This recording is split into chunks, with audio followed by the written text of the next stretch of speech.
Assalamualaikum warahmatullahi wabarakatuh. Nama saya Dia Ambarwati dan ini adalah podcast pertama saya. Di podcast ini saya akan menceritakan kisah Nabi Idris alaihi salam yang bikin merinding tentang neraka dan kematian. Sebelumnya pasti kalian tahu siapa Nabi Idris.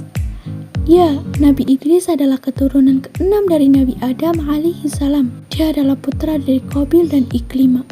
Oke, langsung aja ke ceritanya ya. Saat itu Allah memerintahkan Nabi Idris untuk mengajak seluruh manusia agar berjalan pada kebenaran. Saat itu dia adalah manusia pertama yang menerima wahyu lewat malaikat Jibril ketika dirinya berusia 82 tahun.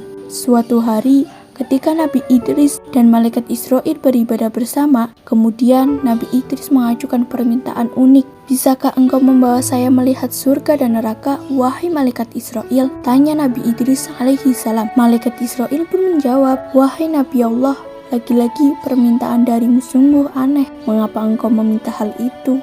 Bahkan para malaikat pun takut melihat neraka, wahai Nabi Allah. Nabi Idris menjawab, terus terang, saya takut sekali dengan azab Allah itu, tapi mudah-mudahan iman saya menjadi tebal setelah melihatnya. Kemudian malaikat Israil meminta izin kepada Allah dan mendapatkan restu. Keduanya pun pergi untuk melihat neraka. Saat hampir dekat, Nabi Idris alaihi salam langsung pingsan.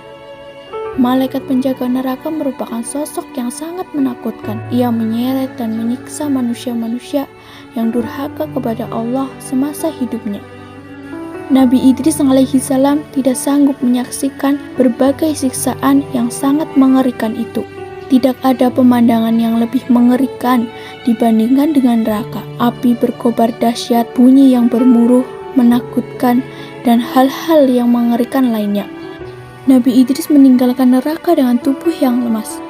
Tujuan kedua, malaikat Israil mengantarkan Nabi Idris ke surga. Di sana, reaksi Nabi Idris pun sama, nyaris pingsan. Tapi bukan karena takut, melainkan takjub dengan pesona dan keindahan semua yang ada di surga. Dilihatnya sungai-sungai, airnya begitu jernih, seperti kaca. Sementara itu, di pinggir sungai terdapat pohon-pohon yang batangnya terbuat dari perak dan emas. Lalu ada juga istana-istana untuk para penghuni surga. Di setiap penjuru ada pohon yang menghasilkan buah-buahan. Buahnya pun segar dan harum. Setelah puas berkeliling, malaikat Israil mengajak Nabi Idris alaihi salam pulang ke bumi. Namun, Nabi Idris enggan pulang dan ingin tetap berada di surga. Tuan boleh tinggal di sini setelah kiamat nanti. Setelah semua amal ibadah dihisab oleh Allah, baru Tuan bisa menghuni surga bersama para nabi dan orang beriman lainnya, ujar malaikat Israil. Kemudian Nabi Idris menjawab, saya ingin beribadah kepada Allah sampai hari kiamat nanti. Suatu ketika, malaikat maut Israil yang sudah bersahabat lama dengan Nabi Idris meminta izin kepada Allah untuk turun ke bumi untuk bertemu dengan Nabi Idris. Dia merasa sangat rindu untuk bertemu dengan Nabi Idris dan Allah mengizinkannya. Malam itu, Nabi Idris kedatangan seorang pria yang membawa banyak sekali buah-buahan. Tentu saja dia adalah malaikat Israil yang menyamar. Nabi Idris tidak mengetahuinya. Nabi Idris menawarkan makanan kepada malaikat Israil, namun ditolaknya. Akhirnya mereka berbincang-bincang dan keluar berjalan-jalan, melihat pemandangan indah yang ada di sekitar. Tak terasa, sudah 4 hari mereka bersama. Karena sudah akrab, Nabi Idris mulai curiga dengan gerak-gerik sang tamu. Dengan rasa penasaran yang tinggi, akhirnya Nabi Idris pun bertanya, Nabi Idris, ya tuanku, siapa sebenarnya Anda?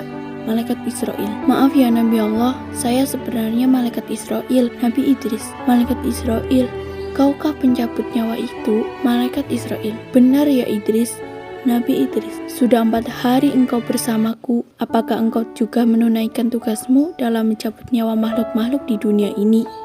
Malaikat Israil.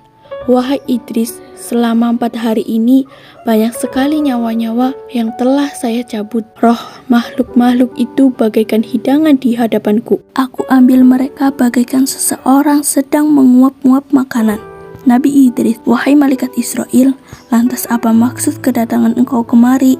Adakah engkau ingin mencabut nyawaku? Malaikat Israil, tidak Idris, saya datang memang untuk mengunjungimu karena saya rindu dan Allah mengizinkan saya. Nabi Idris, wahai Israil, saya punya satu permintaan dan tolong kabulkan. Tolong cabut nyawa saya dan minta izin ke Allah untuk mengembalikan nyawa saya. Saya ingin merasakan sakaratul maut yang banyak orang katakan sangat dahsyat, malaikat Israel. Sesungguhnya saya tidaklah mencabut nyawa seseorang pun, melainkan hanya dengan izin Allah.